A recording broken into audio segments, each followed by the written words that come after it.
मनुवादियों और समाजवादियों ने साजिश की तहत मिल करके हमारी राजनीतिक हत्या करने का काम किया।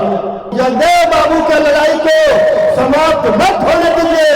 अगर जगदेव बाबू का लड़ाई यही समाप्त हो गया तो आने वाला पीढ़ी हमें माफ नहीं करेगा, आने वाले पीढ़ी हमें माफ नहीं करेगा। बाबू 10 का शासन 90 पर नहीं चलेगा ना।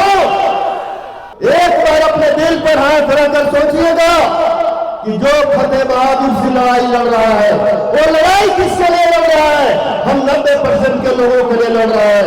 ये लड़ाई 90% वालों के 10% के साथ है।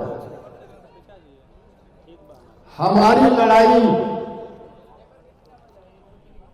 सामंतवाद और मनुवाद के साथ है। मैं आप लोगों के सामने 2-3 बात रखना चाहता हूं। जिस लड़ाई को आज हमने लेकर चलने का काम किया है, उस लड़ाई को अमर श्री जगदेव प्रसाद जी ने नींव रखने का काम किया था। और अमर श्री जगदेव प्रसाद जी ने कहा था कि आज मैं जिस लड़ाई का नींव रखने जा रहा हूं वो लड़ाई 100 साल तक चलेगा। पहली पीढ़ी मारी जाएगी, दूसरी पीढ़ी जेल जाएगी और तीसरी पीढ़ी राज करेगी। साथियों, जगदेव बाबू ने 90% के लोगों के लिए, शोषित समाज के लिए, हक हिस्सेदारी के लिए, धन धरती राजपाट में हिस्सेदारी के लिए सामंतवादियों से लड़ने का काम किया। जगदेव बाबू ने जिस लड़ाई को नींव रखा था, जगदेव बाबू के 90% के लोगों ने नहीं समझ पाया और उनके लड़ाई को 10% वालों ने समझ लिया। इस लड़ाई का परिणाम क्या होगा और 10% वालों ने जगदेव बाबू का हत्या का काम किया। मैं आपके बीच यही कहने आया हूं। आपके लड़ाई को जगदेव बाबू का करके आपके लड़ाई को रोक दिया गया था। उसी लड़ाई को जो 90% के लोगों की लड़ाई है, जो शोषित पीड़ित की लड़ाई है, जो गरीब दलित पिछड़ा और संख्यक की लड़ाई है, उस लड़ाई को मैं लेकर चला हूं और उसी लड़ाई को मैं लड़ने का काम कर रहा हूं।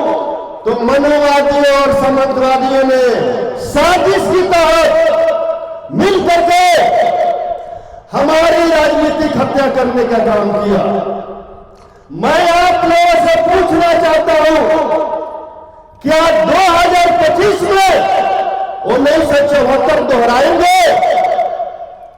2025 में 1974 दोहराएंगे? नहीं दोहराएंगे ना। मनुवादियों और समाजवादियों को साजिश में कामयाब नहीं होने देंगे ना। तो आप लोग क्या करेंगे? इस लड़ाई को जारी रखने के लिए, लड़ने के लिए डेहरी विधानसभा से 90% का जो लड़ाई लड़ रहा है उस प्रत्याशी को भेजने का काम करेंगे। आप लोग तैयार हैं? आप लोग तैयार हैं? हम लड़ेंगे और जीतेंगे। एक आग्रह हमारे डेहरी विधानसभा के अपने वोटरों से है कि मैंने पूरे 5 साल डेहरी विधानसभा में अमन चैन शांति कायम रखने का काम किया है। आप लोगों से आग्रह है हमारे डेहरी विधानसभा के मतदाता भाइयों कि डेहरी विधानसभा को बर्बाद होने से बचा लीजिए। डेहरी विधानसभा में अवैध धंधा चलने से बचा लीजिए। आपको पता है हमारे विरोध में जो उम्मीदवार है उनका धंधा क्या है और उनका गरीब पिछड़ा दलित और संख्यक के प्रति उनका विचार क्या है। दोनों तरफ ही आरएसएस का उम्मीदवार है। एक तरफ डायरेक्ट है, दूसरा तरफ इनडायरेक्ट है या नहीं है? तो क्या आरएसएस वाले को आप साजिश में कामयाब होने देंगे? तो मैं आप लोगों से आग्रह करता हूं कि जगदेव बाबू की लड़ाई को समाप्त मत होने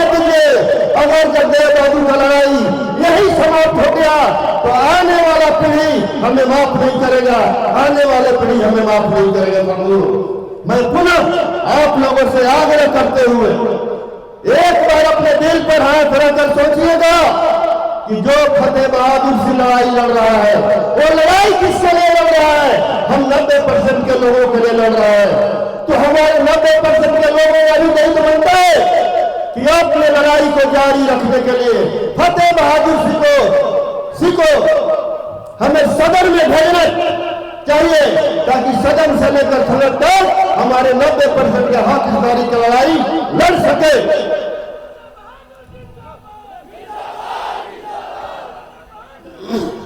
आप लोग बताइए, इस लड़ाई को हम जीतेंगे ना? 10 का शासन 90 पर नहीं चलेगा ना? 100 में 90 शोषित है, 100 में 90 शोषित है। 10 का शासन 90 पर, 10 का शासन 90 पर। वोट हमारा, राज तुम्हारा, वोट हमारा, राज तुम्हारा। जय जय जय जय जय भीम, जय जय जय जय जय भीम, जय जय जय जय जय भीम। आप सभी लोगों को पुनः नमो बुधाय। जय भीम, जय भारत, जय मंडल, जय संविधान। बहुत बहुत धन्यवाद।